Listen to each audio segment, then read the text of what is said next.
Hello, everybody. Welcome to episode 2 of the Resilite Recap presented by IUSTV Sports. I'm Riley Woodall. He's Adam Oppenheim, and we're here to recap the latest slate of Big Ten duels, hand out some awards, and preview what's to come this weekend in the Premier Wrestling Conference. Adam, 2 weeks in a row, we'll start with Penn State. The Nittany Lions muscled their way through 2 more Big Ten opponents, 27-13 against Ohio State in what was an exciting duel in the Covelli Center, 29-9 on the road against Illinois. 70 straight dual meet victories for Cael Sanderson's crew. We're going to keep saying it week after week. Penn State is nearly impossible to beat.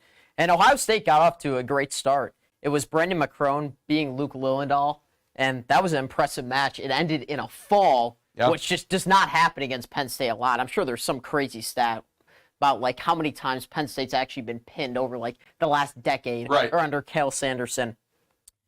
But the matchup I was looking out for was Bo Bartlett versus Jesse Mendez, and Bartlett picked up the 4-2 win over Mendez. Those are 2 of the best wrestlers, in the country. And at 141, Bo Bartlett was number 3, Jesse Mendez was number 1. That was Mendez's first loss of the season, so he drops from 1-2. And Bartlett now goes up from 3-1. Yeah, and he evens up the series between those two, 2-2. That's right. We're probably going to see these guys go at it again for the Big Ten title, potentially once again this year. Maybe the NCAA title again. That would be something. Again, it's one of the up-and-coming rivalries in college wrestling that we've been treated to. There were 4 dual matches in this dual meet that were decided by a decision, right? It was a very close matchup. 133, 141, 149, and 174. If Ohio State wins those matches, they beat Penn State. It's those toss-up matchups that really decide who wins the dual meet, Adam, and Penn State just came out on the other end of them. Yeah, but it's really tough when Penn State has the number 1 guys at 165, 184, Mitchell Messenbury and Carter Starachi, and they both have tech falls. Yeah. And there's really not a ton you can do if you're Ohio State. When you face really experienced wrestlers who have done it at the NCAA level, at the highest level, it's really hard to beat them in a dual meet. Even if you're at home, you have the crowd, it's difficult because Penn State, they're unlike any other team in college wrestling. Yeah, and we've said it before, I'll say it again, they're the best team in college wrestling, potentially the best wrestling team in college ever. They won 7 of the 10 matches against the Buckeyes. 3 tech falls from Penn State, all in the final 5 matches. So just when you think you're close and you're in it with them, Adam, they come back with you with Mitchell Messenbrink, Carter Starachi, Josh Barr. I mean, this team is just stacked at all levels. They wrestled Illinois in Champaign on Sunday. They got their 11th Big Ten regular season title, all under Cael Sanderson, their 5th straight Big Ten regular season title. 4 bonus point victories. Again, this team is just a freight train. Absolutely. It's going to be really hard for any team to stay in it with them. We're not just talking about trying to beat them. How about trying to stay within, 15 points? Right. It just seems impossible. I mean, we're going to say it over and over, but, we're not going to be able to change our opinions until we see something else change, which doesn't seem like that's going to happen. Yeah, the only potential way that this team could be beat is when they're going against the other teams in the Big Ten, the other teams in the NCAA tournament competing in that bracket. But even still, it's going to be so tough to catch them without some upsets. So it's going to be interesting to see how this team fares in both tournaments in a couple weeks. We'll move on to Iowa. The Hawkeyes dominated Minnesota and Minneapolis 23-11 and nearly shut out Northwestern and Iowa City 37-3. Adam, 7 conference wins for the Hawks. They've won 4 straight Big Ten duels, keeping themselves in the conversation as the postseason looms. Well, these were 2 wins Iowa has to have, and they got both the wins. The match against Northwestern, that was an easy one. Northwestern's been really struggling in the Big Ten. Yep. But the win against Minnesota was pretty convincing. They had a couple big wins. I'm going to start at 125. Joey Cruz defeating Cooper Flynn. That was 26 versus 13 in terms of the rankings in overtime, 7-4. And then Michael Caliendo with the tech fall over number 11, Andrew Sparks. That ended 21-5. Those tech falls are huge, and Iowa got a big one there. Yeah, Iowa won 7 of the 10 matches against Minnesota in Minneapolis. 16 takedowns compared to Minnesota's 12. And then again against Northwestern, they had 35 takedowns against the Wildcats compared to Northwestern's 1. Adam, 6 bonus points victories for the Hawks in that one. We started the duel at 157. Trevor Chumley beat Miguel Estrada 4-1 in sudden victory. Stop the count. The Hawks won 9 straight. Without that sudden victory win from Chumley, they would have shut out Northwestern. Yeah, and it would have been a really impressive shutout, but still Northwestern's been struggling. They were good a few years back, but as the recent years have kind of stacked up, they've been really struggling in the Big Ten Conference, and that really points to the Big Ten being a really competitive conference. If you put them in a different conference, I think they could go 500 in conference play. Yeah, absolutely. Let's go to Lincoln, for the last duel recap. Nebraska puts on a clinic in the Devaney Center against Indiana. 39-2 over the Hoosiers on the Huskers' senior day. 1 point deducted from the IU score for coaching misconduct. Adam, you said it last week. The Hoosiers have had a really good season, but just didn't have enough to compete against number 5 for Nebraska. That's right, and I remember your prediction last week. We'll get to that in a second. 20-19, but I was pretty confident in the Cornhuskers. Yep. They have a bunch of ranked wrestlers, especially guys in the top 10, and a big one to start off the match was Caleb Smith at 125, defeating Jacob Moran in what was a pretty competitive match. It ended 2-0, and then Christopher Minto defeating Tyler Liller. That was one you were looking forward to. That ends 10-0 in a major decision, Yep. and then Silas Allred defeating DJ Washington. Washington has really struggled in his past few matches. And the big one for me was Camden McDaniel, 197, 20th ranked, against 21st ranked Gabe Solers. And that ended in a major decision, 17-4. And finally, Indiana was able to get on the board in their last match. Yeah, 7 bonus point victories for the Huskers in that dual meet. Nebraska won the first 9 matches before Indiana finally won at heavyweight. Much like Nebraska against Iowa, they almost got shut out, did Indiana over Nebraska. Other scores from the weekend: Maryland pushed past Purdue 23-14 in West Lafayette. Rutgers defeated Michigan State 28-7. Northwestern 27, Wisconsin 11. And Michigan mangled Michigan State in the battle for the state of Michigan 27-12 on Sunday. It's now time for Adam to hand out his awards for Wrestlers of the Week. Op, who you got? Well, the first one I alluded to earlier, but Brendan McCrone of Ohio State. He only had one match during the past week, but he defeated Luke Lillendahl, and it was a pin. That is incredible against a really good Penn State team. I think that's all that needs to be said there. He was 19-7 now on the year's McCrone. Lillendahl is 15-2, just his second loss of the season. My second one is Ja'Cory Teamer from Iowa, defeating Tommy Askey 4-1. That was a big match. That was number 3 versus number 8. Coming off a leg injury, hasn't competed in the last few dual meets. That was an important win for Teamer and for Iowa. Teamer, just his 6th match of the season. He's going to be a fun guy to watch in the Big Ten and the NCAA tournament. Still to come on the Resilite recap, our top 5 takedowns of the week and a preview of what's to come this weekend in the Big Ten. We'll be right back.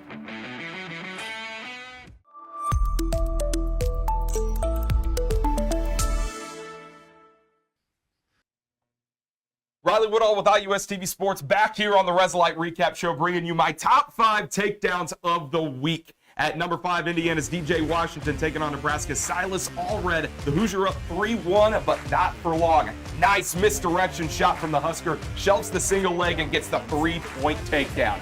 That would kickstart a 16-3 run from Allred to take home the major decision over Washington for his 16th win of the season. At number 4, the cardiac match between Tommy Askey of Minnesota and Ja'Cory Teamer of Iowa was one for the books. 35 seconds left in the third period, 1-1 score. The Hawkeye hits a lightning-fast duck under into a double leg for 3. In the Big Ten, the toss-up matchups are the difference between victory and defeat. Welcome back, Ja'Cory Teamer. He gets the 4-1 decision win over Askey. At number 3 in the battle for the state of Michigan, Annie Hampton and Nolan Wirtanen had a war at 133. The Spartan, with a level change into a single leg, muscles his way up, locks around the body. The Wolverine tries the chin whip, but Hampton hits the inside trip, keeps his toe inside the circle, and gets the takedown on the edge. Hampton wins at 3-2 and gets his first Big Ten dual meet victory of the season. At the runner-up spot, Minnesota's Gable Steveson with a thunderous double leg against Ben Keeter of Iowa, and the Gophers going to get 4 swipes for good measure. Gable with an emphatic first-period tech fall. His 11th bonus point victory of the season. By the way, he's only wrestled 11 matches, folks. You know what that means. Steveson steamrolling his way to another Big Ten and national title. And my number one takedown of the week, the highly anticipated fourth meeting between Penn State's Bo Bartlett and Ohio State's Jesse Mendez was another nail-biter. 30 seconds left in the first period, pummel position for both wrestlers. Mendez gets in on a head inside single. Bartlett responds with the whizzer, the Nittany Lion elite on defense. Mendez limp arms out. Bartlett goes for the Merkle. The Buckeye feels it, but Bartlett, quick on his feet, gets behind Mendez, gets control, and gets the short time takedown. That was the difference maker. Every single matchup between these two has been decided by 3 points, and this one was no different. The Nittany Lion gets some revenge and evens up the series 2-2. Adam, last weekend of the regular season, I should say, we've got some out-of-conference dual meets on the docket, but that doesn't mean the competition, the excitement, or the intensity is going anywhere, because we're going to see another installment of one of the great rivalries in college wrestling. Number 2 Oklahoma State goes to Carver Hawkeye to take on Iowa Sunday night. Words don't do this one justice. This should be a really fun one. I love the non-conference battles because we always talk about the Big Ten. They are the best wrestling conference in the country. There's no doubt about that. When you have a great team like Oklahoma State going into Iowa City, it should be electric. Oklahoma State undefeated on the year, 13-0, ranked number 2. Iowa ranked number 3, 13-1. That one loss coming to Penn State in State College. Oklahoma State leads the all-time series by just a couple wins. It's been a very competitive series back and forth. But as of late, Iowa's been pretty dominant. They've won 8 of the last 10 meetings. Hawkeyes won last year, 22-9. The last Cowboys win was in 2019 in Stillwater. They haven't won in Iowa City since 2012. Both of these teams a combined 58 national championships, Adam. These two teams just on another level compared to Penn State, obviously, but down here, 2 and 3 going at it. It's going to be a very competitive duel. It will. There's a lot of top-ranked guys. I'm going to start at 165. Number 2, Michael Caliendo versus number 6, Cam Amin. That should be a really fun one. Caliendo's been absolutely terrific this year. I'm just interested to see the Cowboys in that atmosphere, what it will be like, because they don't get that. But in the Big Ten, you get that type of energy and feel from the crowd. Well, and you know Carver Hawkeye is going to be dang near sold out for this dual meet as well. And again, there's no love lost between these two programs. They are very, very competitive. A lot of the dual meets between these two have been very edgy. There's been a lot of extra contact here and there. So both teams are going to be really ready to go for this one. I'm looking at 197 in particular. Stephen Buchanan, number 1 ranked guy in that weight class, 18-0 on the year, taking on number 6, Luke Serber, 18-1. Yeah. Again, those final 5 weight classes, 165 to heavyweight, we're going to see top 10 ranked matchups at every single one of those weight classes, Adam. It's really fun, man. It's really fun. This is what wrestling's about. You obviously have the unranked guys against some of the top 5 guys, which are not always as fun. But when you get the top 10 matchups, this is what these wrestlers practice for. And it's not all or nothing. You still have NCAAs, but you get a chance to see some of these guys match up. And then later down the line, you could see them match up at the end of the season. And that's where it's really, really fun. So who are you taking in this one? The number 2 Cowboys or the number 3 Hawkeyes? I think I have to lean to Iowa just by a few points. I think the home atmosphere is something that could definitely change this match. We talk about with Penn State a little bit, but they're so much better that it doesn't matter. These two teams are so evenly matched that I think Carver Hawkeye, being the home for the Hawkeyes, obviously, that could be the difference. Yeah, I think so too. I'm going Iowa as well. 24-20, kind of in that very competitive range. It's going to be decided maybe by 1 or 2 matches. The reason I'm picking the Hawkeyes is because some of those lighter weight classes where the Hawkeyes are pretty heavily favored comparatively to the 5 matches in the heavier weight classes, I think that's going to be the difference. I think the Hawkeyes take home this one. So Adam and I both picking Iowa in the battle against Oklahoma State. One of the great stories in our sport this year is Northern Iowa. The Panthers have come out of nowhere and have dominated the Big 12, Adam. 13-1 record on the season, ranked number 4 in the country. They battle Wisconsin Friday night. Yeah, and keep in mind, Northern Iowa's only loss this season is to Oklahoma State. And we just talked about them, how good they've been this year. Wisconsin, they've had an up-and-down year. They're near the bottom of the Big Ten. Northwestern beat them earlier this year. But they're still a Big Ten team, and they can compete against a lot of these other teams. This should be interesting to watch. I definitely think Northern Iowa should win by a lot.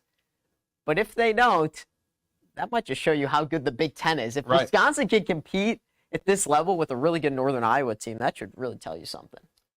UNI looking for their 5th win in a row. Wisconsin looking for its 6th win of the season. Yeah. The Panthers looking for their 2nd Big Ten win this year as well. Some potential matchups that I'm looking forward to. 125 and 133, those first 2 weight classes. You got number 18, Nicola Rivera versus number 29, Trevor Anderson. Both true sophomores in their own right. That's going to be a fun one at 125. 133, number 15 ranked Zan Fugit and number 17 ranked Julian Farber. Freshman versus junior. Outside of that, Adam, it's pretty lopsided in favor of the Panthers. That's right, and that's where Wisconsin's going to need to steal 2 or 3 of those matches at least to have a shot. Yeah, so I'll go first on my score prediction. I've got UNI 27, Wisconsin 3. UNI has a ranked wrestler at every single weight class if they're wrestling at full strength. Obviously, we don't know. With dual meets, they might switch the lineup up a little bit. Wisconsin only has 2 ranked guys, and I just mentioned them at 125, at 133. This is a team that beat Nebraska 24-9, and last I checked, Wisconsin is far from Nebraska. So I've got the Panthers taking it home in a blowout. Adam, who you got? Yeah, I got the Panthers also in a blowout. I alluded to that earlier. It's going to be hard for the Badgers to stay in. They could really use a fall as well. That doesn't need to be said really, or a tech fall. But they need to find a way to pick up some big points, especially early in the dual meet. Last one will make our picks for the final head-to-head Big Ten duel of the regular season, Adam. Number 5, Nebraska at number 26, Purdue. The Boilers have had an up-and-down season. Nebraska has been wrestling really well all season long. But we do have some great ranked head-to-heads and matchups in West Lafayette. Yeah, and I think it's got to start at 125. Matt Ramos, number 1 ranked, obviously, versus number 7, Caleb Smith. And then at 157, number 4, Antrell Taylor versus number 7, Joey Blaze. Those are 2 matchups that are going to be absolutely huge, especially if Purdue wants to stay in it, because I think Nebraska should be fair by a lot. But Purdue's at home. They've been pretty solid this season, but a win like this on your resume, boy, can it look good. Yeah, especially for a very young team in the Purdue That's Boilermakers that are really looking for something to really hang their hat on in what's been a pretty up and down, like I mentioned, season for them here in the 2024-2025 year. I'm also going to look at 197, number 20, Camden McDaniel, coming off that win against Gabe Sollers, that dominant win against the Hoosier last weekend, versus number 27, Ben Venadia. Top 27 matchup at 197. Yeah. We usually say top 25, but it's top 27. Again, I think that'll be a pretty competitive matchup at 197. The Boilers looking for their 2nd ever win against the Huskers. Yeah. They've never beaten Nebraska at home. Nebraska has won the last 2 meetings by 10-plus points. Adam, Huskers or Boilers? I'll take the Cornhuskers, but by just around 10 points. I think it could actually be pretty competitive. So that's my bold take there. I don't think Purdue can fully win. I think it will be somewhat close. Well, I'm going to have to disagree with you simply because an Indiana team that just got dominated by Nebraska, only won 1 match, dominated Purdue at home. Yeah. By the transitive property, you would think Nebraska would win by a lot, but you never know. That's why we wrestle. That's why we do the dual meets. Other dual meets going on in the final weekend of the regular season. Penn State hosts American. Michigan State travels to Central Michigan. Maryland at Drexel. Indiana at Chattanooga. And then Michigan will host Central Michigan on Sunday. That'll do it for us here in the studio. Thank you all so much for tuning in to the Resilite Recap. For Adam Oppenheim and Colin Dusek behind the camera, I'm Riley Woodall. See you next time. God bless.